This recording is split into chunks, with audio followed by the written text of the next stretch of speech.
Well, hello, everyone. This is Dr. Eileen, and for those of you who are joining me on YouTube, this is Medicine Walk with Dr. Eileen. And for those of you, Blog Talk Radio, this is Healing House Radio. So welcome. Wherever you're at, whatever you're doing, and whatever it is. Hold on. Here we go. Is it always something? Anyway, so whoever you are, wherever you are, whatever you're doing, I hope that you're having a wonderful morning, day, or evening. So let's get into it. I tweeted something, and for those of you who don't know, I tweet a thought of the day every morning.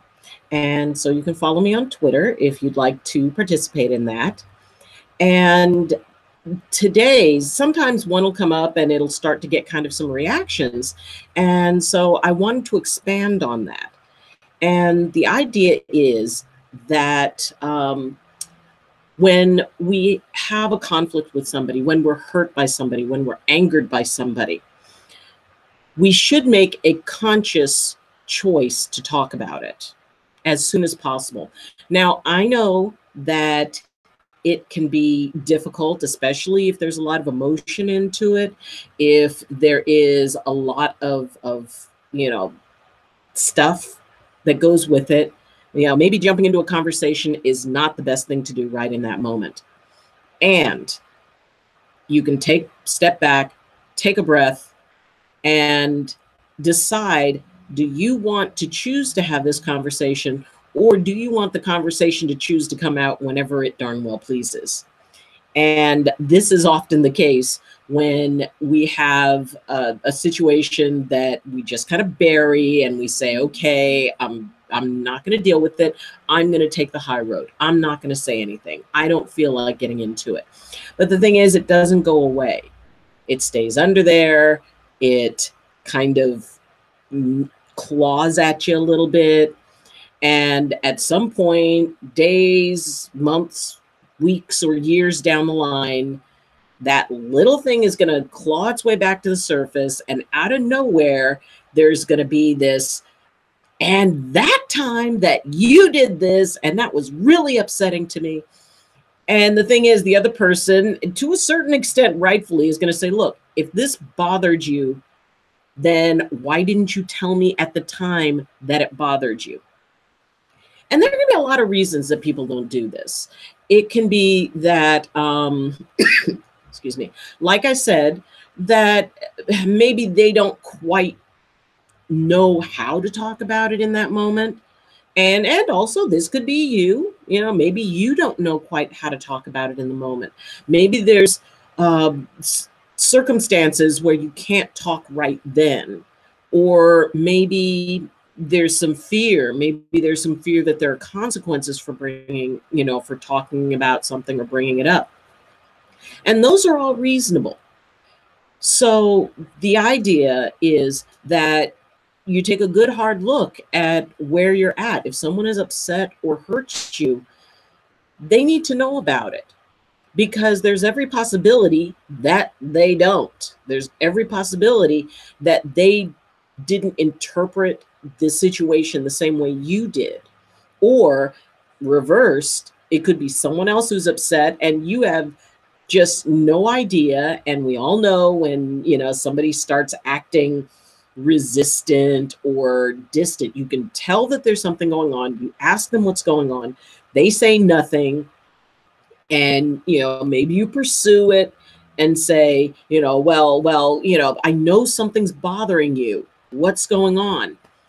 And the phrase that just makes me the craziest is, well, if you don't know, I'm not going to tell you, which makes no sense. It's like, fine, you have just confirmed that whatever it is that I did to upset you is going to definitely happen again. So when we consider, whichever side we're on, the most positive thing is consciously to be able to say, okay, time, we need to talk. And this is what's going on. This is what I'm feeling. You may not have meant to be hurtful, or you may not have meant to be upsetting. And I was upset by what you said, did, indicated, tweeted, wrote on Facebook, whatever.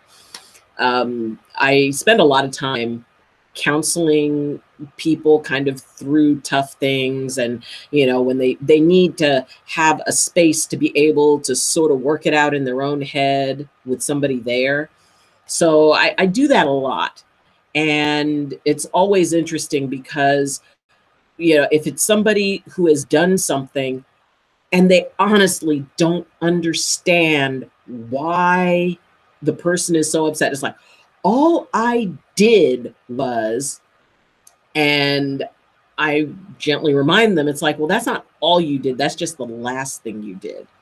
And you don't know what led up to that, where their thought process was, where their energy was, what kind of day they had had, where, and often it's like, especially between friends and family members, if you're that type of friend who will, you do that little diggy thing at each other, and it's like you take pokes at each other, but it's all in good fun, and that's your relationship, that's your thing. And suddenly the little poke, and you do your little average poke, and they just either yell at you, how could you say that to me? Or maybe they burst into tears, or whatever, and you're there going like, whoa, wait a minute, this is our thing, we dig at each other a little bit, but you don't know what happened all the way up before then. You don't know what led up to that. And at that point, because at that point, maybe the person who was the instigator starts feeling a little hurt. They start feeling a little, it's like, hey, you know what? I'd never mean to hurt you. That I would never mean to, that we just joke like that. And I don't know why you're reacting that way. And so then that person starts to kind of build up something. So it's a way to open up the discussion, but it is important to remember, it's like, okay, there's two of us in this, or maybe more, but basically normally it's like between two people. It's like, all right, we got two of us in this, and we need to figure out how we're going to be able to communicate this, because right now we're not at a good communication level. We're talking at each other, not with each other. So often it means taking a step back, recognizing and acknowledging. If both of you can acknowledge that all is not well in the kingdom, then you can reach neutral ground. And it's like, okay, we both know something's up. We don't have all the evidence in, maybe you guys walk into separate rooms, go outside, you take a breath, come back in, sit down, and say, okay, we need to talk about this. And the sooner that can happen, the better, because then it's still fresh for both of you. If it's like, well, I can't talk about this yet, which kind of leaves the other person hanging. And it says a couple of things. If you just say, it's like, well, I can't talk about it right now. One, it implies that, okay, well, then obviously it's not that serious if we don't have to deal with it now.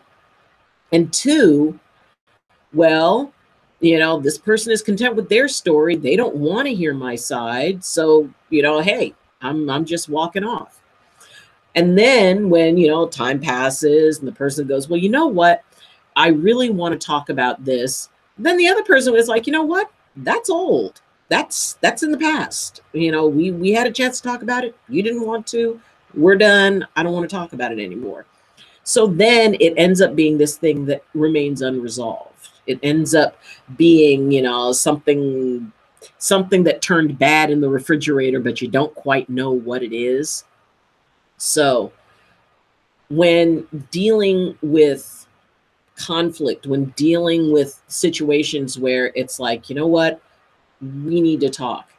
And that was when I was married. That was like the code word, where if I looked at him and said, you know what, we need to talk, then he knew it's like, okay, You know, the kids are gonna, you know, go and they're gonna be playing with a video game. You and I are, you know, we're gonna go and we're gonna sit out on the porch swing, and or, you know, we're gonna go sit in the backyard and we're gonna talk about it. When you are able to agree that, okay, we need to make a space for this discussion, then it invites in the opportunity for each person to feel like they're heard, for each person to feel like they can be able to be acknowledged for what they're feeling. Now, let's say we'll call person A the one who was offended, and person B the one who, you know, may or may not realize what they did wrong. And, you know, because I don't want to use the phrase perpetrator, but we'll say instigator. So, you know, if person A is affected, then that automatically means that the responsibility falls with them to be able to get the ball rolling, to be able to open it up. Because like I said, person B may not even realize that there was an offense. They may not even realize that anything's wrong. So if person A, now whether or not it's valid, and that's important to remember, that it may be something that person A has been stewing in their brain, and maybe they had a really bad day, and maybe they reacted bad to something that was said that they normally would not have had a problem with. But on that particular day, with their particular situation, yeah, it kind of, you know, snowballed. So it is person A's responsibility to say, all's not well in the kingdom, we need to talk. Then explain exactly what it was. None of this, if you don't know, I'm not going to tell you, or what do you think you did wrong? And, you know, it's like all of that is just foolishness. All of that is just game playing. If something has been hurtful to you, say, this experience was hurtful to me. And while I don't think that you meant to be hurtful, and that's an important thing. It's important to acknowledge, because ultimately when it's the other person's turn to talk, they're going to say, but I never meant to hurt you, or you misunderstood, or, you know, I thought that we were teasing and I thought that we were joking. So if person A can acknowledge and say, I understand that you did not intend to be hurtful, and you were.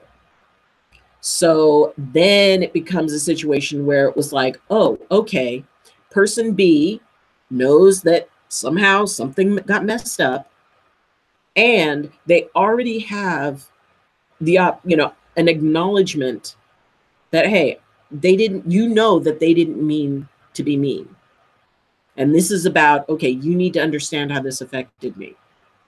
Now, once person A has stated, and it's important to keep with that one thing, that event, because if it opens the door to, and you always, or you never, then it's no longer communication.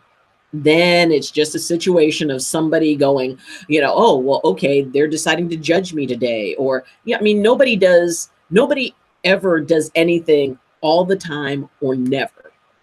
It's it just doesn't happen. You know, you always interrupt me.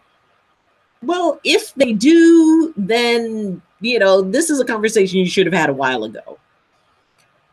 And it's that thing of bringing it up as close to the time as it happens as possible. You know, if there is a previous problem, if it is interrupting, you say, and, you know, we've talked about this. I've mentioned this, that this bothers me. Because then it's, oh, right, okay, yeah, you've mentioned it. And it gives the person an opportunity to work on it. But if it's like, and yeah, because then it just becomes accusations. It stops being a conversation. So, you know, this is what bothered me. This is when it happened. This is why it bothered me. And I understand that you did not intend to be hurtful to me, but I was hurt. So then it goes to person B. Now, person B can respond in a few different ways. And there is no ability for person A to control how person B is going to respond. Person B may say, oh, wow, you know what? I'm sorry. You're right. That wasn't my intention. And I'm glad you know that. And how can we fix this? Because it was never my intention to hurt you. I'm sorry. You know, are we okay? Are we cool? You know, touch fists, things like that. Or person B may say, I have no idea what you're talking about. That does not make any sense. It does not do anything, you know, why would you bring that up? And, you know, just kind of devalue what that person says if they're feeling really defensive.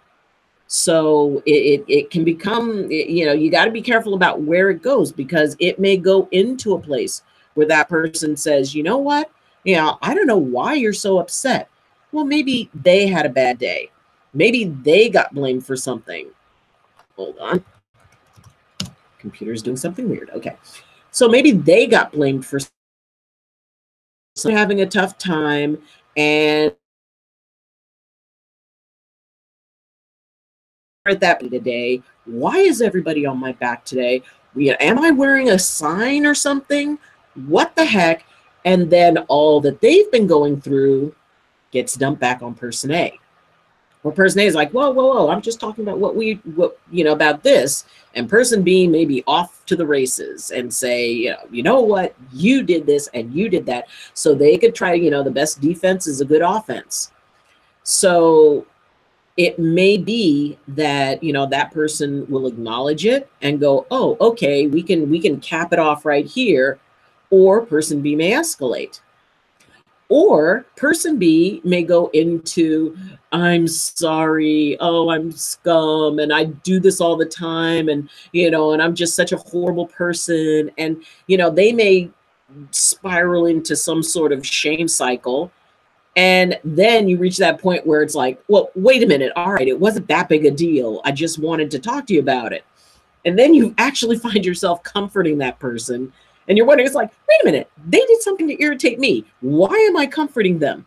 Well, because it's gone through a particular doorway with them. So expressing how you feel, expressing why you feel what you feel, you can be very calm, and the person you're talking to could always kind of go off the rails. So how do you manage that? Well, ultimately, it depends a lot on your relationship. You know, are you family members? Are you friends? Are you coworkers? You know, are you people are you in a relationship? And are you in a new relationship, or are you in an old relationship? You know, usually when you're in a new relationship and, you know, nobody quite knows where the boundaries are,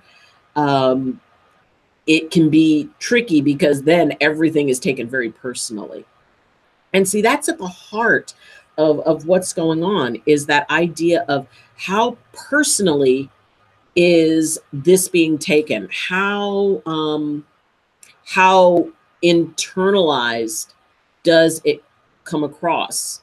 Does it come across as an effort to communicate, or does it come across as criticism? And that has a lot to do with the energy of person A and how they bring it up, and being able to kind of gauge where person B is. And, you know, if they decide to go off the rails, you know, person A can just, it's like, okay, I can see that this is kind of going in a bad direction. How about we chill out for a little bit, and then we talk about it like in a couple of hours or something. And, or, you know, you make an agreement as far as when you want to deal with it. It is about being able to make it an active thing and not allow it to, you know, kind of run off on its own. Because, you know, the emotions can get really intense, and it can be really hard to say, you know, okay, time out. We're getting a little bit heated here. Because then, you know, you never know, because person B may turn around and go, well, as long as we're talking about things that irritate us about each other, and that's a defense mechanism. That's, you know, dodging and resentment. So know who you're talking to. I mean, really realize who you're talking to. Decide how important this is. And if it's something that's kind of eating at you, then it's important. Because if you let that sit, that energy is going to go somewhere. And you want to be able to be conscious in what happens with it. You want to be able to say, all right, I'm going to choose how this gets worked through. Because ultimately, at the end, when everything's all said and done, it can actually be something that can bring people closer together.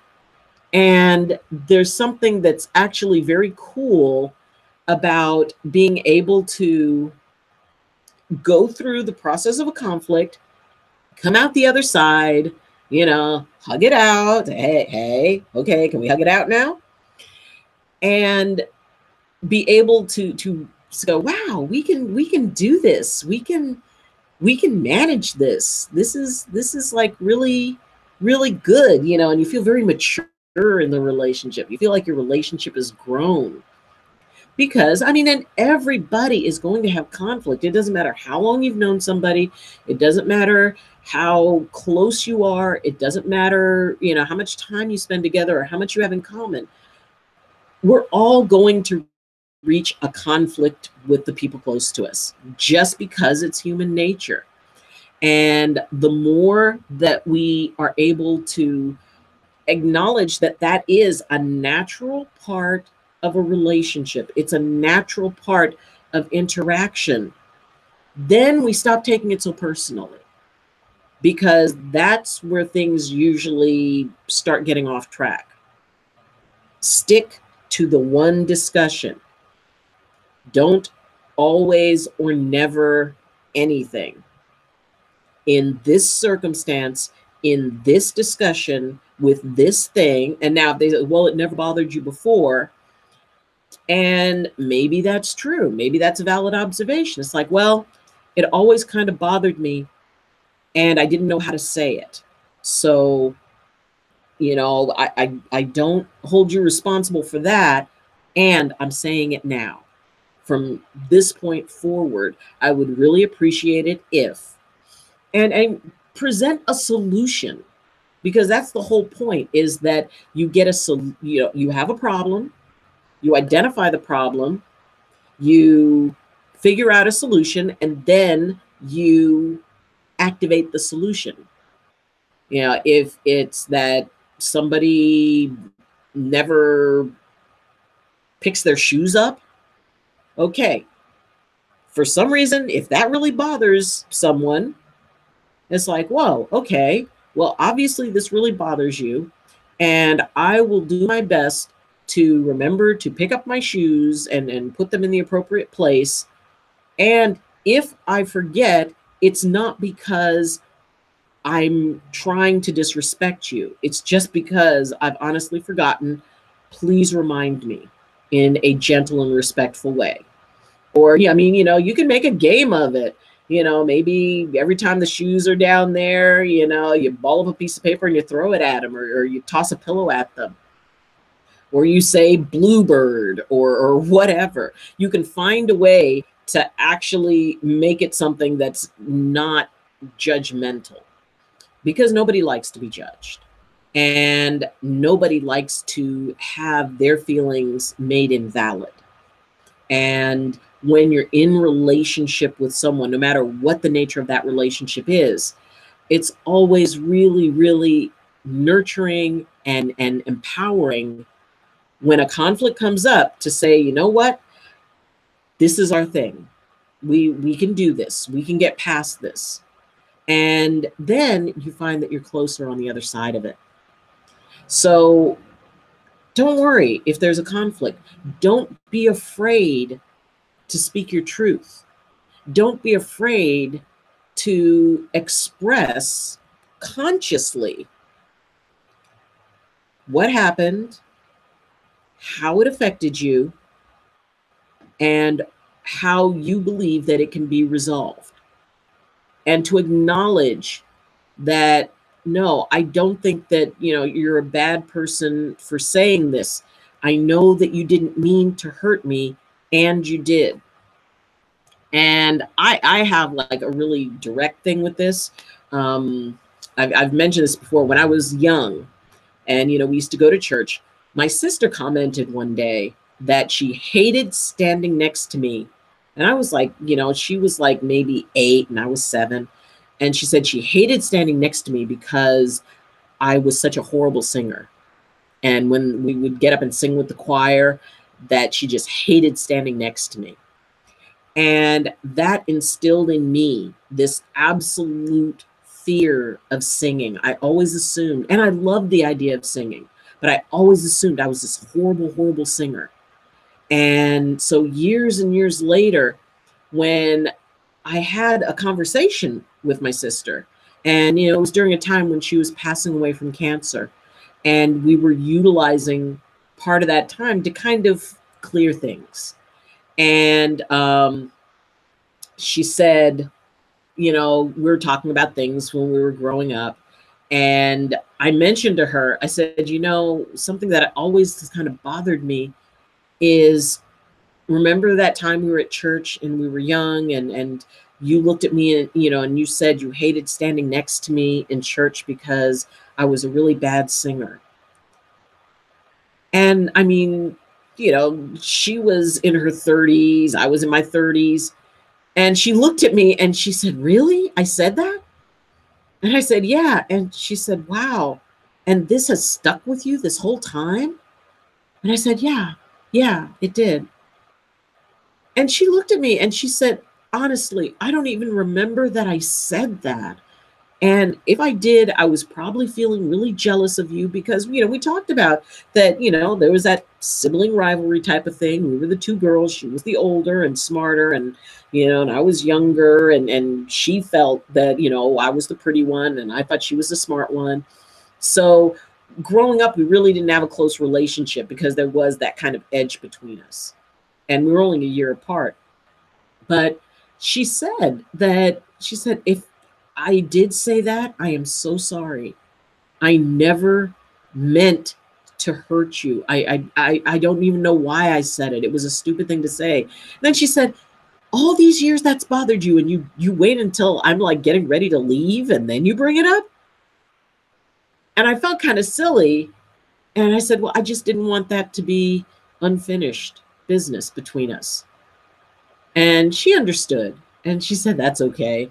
And, we talked more about it because there was some stuff that I had done or said that bothered her that I had no idea of.